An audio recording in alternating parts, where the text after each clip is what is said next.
নমস্কার বন্ধুরা, নন্দিনী সিম্পল কুকে আপনাদের সবাইকে জানাচ্ছি স্বাগত। আজকে বাড়িতে থাকা কয়েকটা জিনিস দিয়েই তৈরি করেছি দারুণ টেস্টি একটি জলখাবার রেসিপি।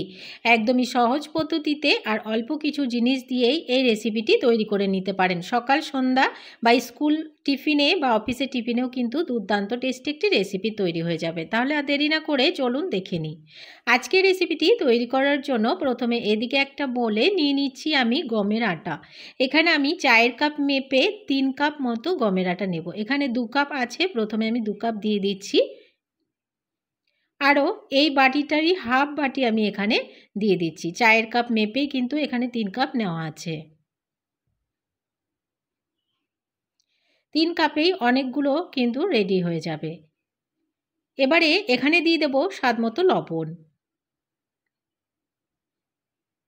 আমরা যে রুটি তৈরি করি সেই রুটির মতনই এখানে কিন্তু ডোটা তৈরি করতে হবে একটু শক্ত করে। এবারে জল দিয়ে অল্প অল্প জল দিয়ে আমি ডোটা মেখে নিচ্ছি। প্রথমে এক গাদা জল দেব না, অল্প অল্প করে জল দেব যেন ডোটা খুব সুন্দরভাবে তৈরি হয়ে যায়। তো বন্ধুরা দেখুন, আমি খুব ভালো করে মেখে একটা শক্ত ডো তৈরি করে নিয়েছি। এবারে রেখে দেওয়ার কোনো প্রয়োজন নেই। এবারে আমি এদিকে রুটি তৈরি করে নেব। একদমই ছোট ছোট করে রুটিগুলো তৈরি করতে হবে আর একদম পাতলা তৈরি করতে হবে। কোনো রকম যেন মোটা না থাকে সেদিকে একটু খেয়াল রাখতে হবে। ছোট ছোট করে লেচি কেটে রুটিগুলোকে বেলে নিচ্ছি। তো দেখুন আমি ছোট করে একটা তৈরি করে নিলাম। সবগুলো তৈরি করে নেওয়া হয়ে গেছে। এবারে এদিকে একটা বোল নিয়ে নিলাম। এই বোলে দিয়ে দিচ্ছি দুটো ছোট করে কেটে রাখা পেঁয়াজ।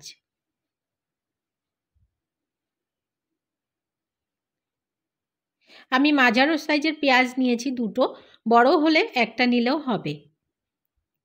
দিয়ে দিচ্ছি বেশ খানিকটা কুচনো ধনেপাতা। ধনেপাতাটা যদি থাকে তবে দেবেন, আর না থাকলে নাও দিলে অসুবিধা নেই। দিয়ে দিচ্ছি অল্প পরিমাণে লবণ। যেহেতু আমরা আগে একবার লবণ ব্যবহার করেছি, এই পর্যায়ে লবণটা একটু হিসাব করে দিতে হবে। দিয়ে দিচ্ছি হাফ চামচ মতো গোলমরিচের গুঁড়ো। আর দিয়ে দিচ্ছি কাঁচা লঙ্কা। ছোট করে কেটে রেখেছিলাম 3টে কাঁচা লঙ্কা দিয়ে দিচ্ছি। ঝালটা আপনারা আপনাদের স্বাদ অনুযায়ী ব্যবহার করবেন।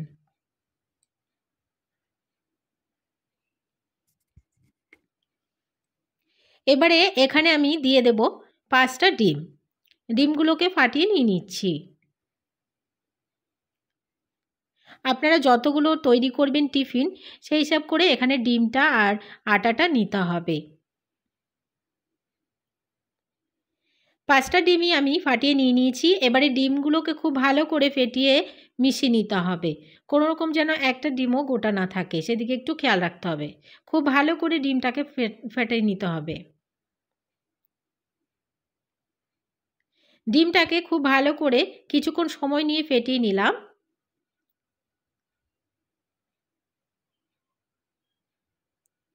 তো দেখুন ডিমটা খুব ভালো করে ফেটিয়ে নেওয়া হয়ে গেছে। এবারে এই ডিমের মধ্যে যে আমরা আগে থেকে রুটিটা তৈরি করে রেখেছিলাম সেই রুটিটাকে ভিজিয়ে নেব। খুব বেশি সময় কিন্তু ভেজানো যাবে না, অল্প কিছুক্ষণ সময়ে ভিজিয়ে উঠিয়ে নিতে হবে, কেননা না হলে রুটিটা ছিঁড়ে যাবে। এবারে এদিকে একটা প্যান বসিয়ে দিলাম। প্যানে দিয়ে দিচ্ছি অল্প পরিমাণে তেল। তেলটা একটু ছড়িয়ে দেব। তেলটা একটু গরম হয়ে যাওয়া পর্যন্ত অপেক্ষা করব। খুব সহজেই কিন্তু একটা আটা দিয়ে ডিম পরোটা তৈরি হয়ে যাবে, আর খেতেও হয় দুর্দান্ত টেস্ট। বাচ্চা থেকে বড় আশা করছি সবার ভীষণ ভালো লাগবে। যে রুটিটা আমরা ভিজিয়ে রেখেছিলাম সেটা এখানে ঝটপট দিয়ে দিতে হবে। কোনো রকম দেরি করা যাবে না, আমি আগেই বলেছি, নাহলে কিন্তু রুটিটা ছিঁড়ে যাবে। এবারে যখন দেখবেন একটু ওপাশটা ভাজা ভাজা হয়ে গেছে তখন এই পাশটাকেও উল্টে দেব। আর দুপাশটাকে গোল্ডেন ব্রাউন হওয়া পর্যন্ত ভেজে নিতে হবে। তাহলে রুটিটাও খুব ভালোভাবে ভাজা হয়ে যাবে আর ডিমটাও খুব ভালোভাবে ভাজা হয়ে যাবে। দুপাশটাকে একটু সময় নিয়ে উল্টে পাল্টে গোল্ডেন ব্রাউন করে ভেজে নিচ্ছি।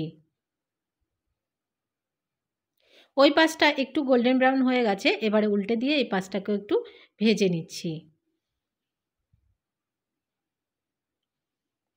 ভীষণ সহজ একটা রেসিপি, যে কেউ বানিয়ে নিতে পারবে খুব সহজে।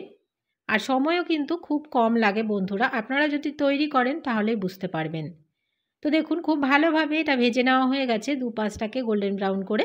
এবার আমি এটা নামিয়ে নেব। আর বাকি আরও যেগুলো আছে সেগুলোকেও এইভাবে করে ভেজে নিচ্ছি।